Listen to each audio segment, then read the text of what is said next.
Welcome to the video lecture on signals and systems. We are discussing about operation on signals, and this video we will be discussing about time scaling operation. So let us consider an input signal x of t as shown in the figure, and the explanation we will start with a better example as shown in the figure here. You are requested to find y of t, which is nothing but x of 2t. Now suppose that we multiply an independent variable by a number greater than 1. That is, let's make t in the signal into say 2t.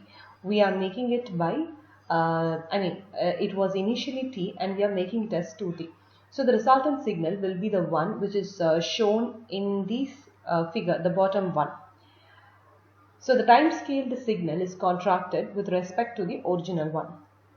We can see that the value of the original signal, which is present at t equal to minus 1, in the original signal which is present at t equal to minus 1, now appears at t equal to minus 0.5 in the output signal. Similarly, the value of the signal which appears at t equal to 3 in the original signal appears now at t equal to 1.5 in the time scaled signal. So this means if we multiply the time variable by a factor 2, then we will get our output signal which is contracted by a factor 2 along the time axis. So thus, multiplication of a signal factor by n leads to compression of the signal by an equivalent factor. So this is what happens here.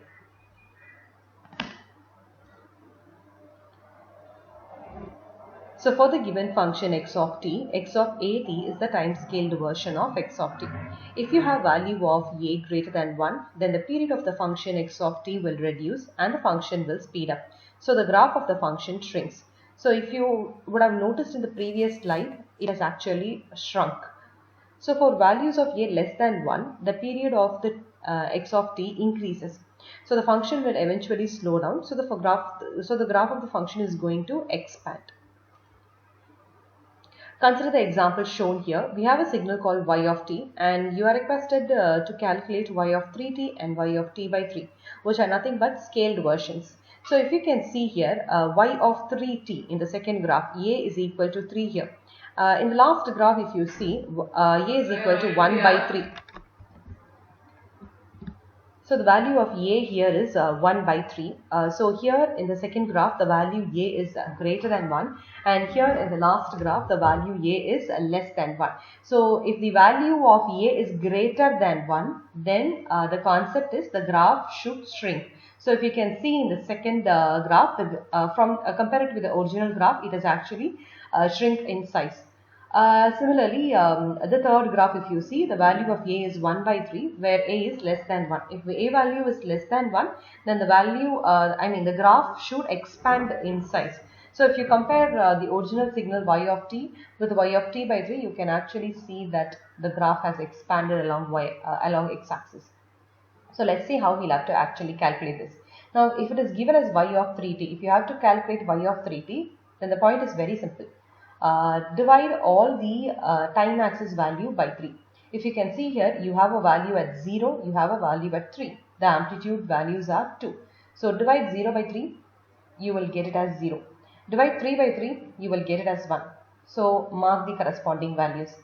Similarly, y of t by 3. So to get y of t by 3, what is the value of as you can see here, 1 by 3. So what you do is, it is t divided by 3. So perform the opposite function. Opposite of division is multiplication. So what you have to do is multiply all the time axis values by 3.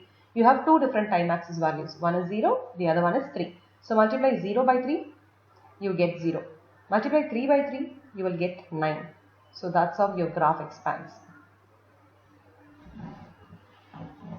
So this is another example which will explain you time scaling. So see here, you have a continuous time signal which is plotted. You have x-axis values ranging from -1 to +3. So what you have to actually calculate here is, you'll have to calculate x of 2t. So to calculate x of 2t, it is 2 into t. That is what is mentioned here. So what you have to do, you have to divide your x-axis by 2 here. So divide all your x-axis values by 2. Starting point is minus 1, ending point is 3. So divide your starting point and ending point by 2. Minus 1 divided by 2 will give you minus 0.5. 3 divided by 2 will give you 1.5. So plot the corresponding amplitude values, and as you can see, your signal has shrunk in size. Make one thing sure, we are not going to change the amplitude values. We are not going to touch or manipulate the y-axis values. We are going to work only on the x-axis values. So in this case, the signal shape is not going to get altered. It is just going to get shrunken in size or expanded in size, but the shape and the structure will still retain. Also, the amplitude value will still retain. Next, you will have to calculate y of t is equal to x of t by 2. Now, to calculate x of t by 2, what will you do? It is t by 2. So, simply multiply your time axis values by 2.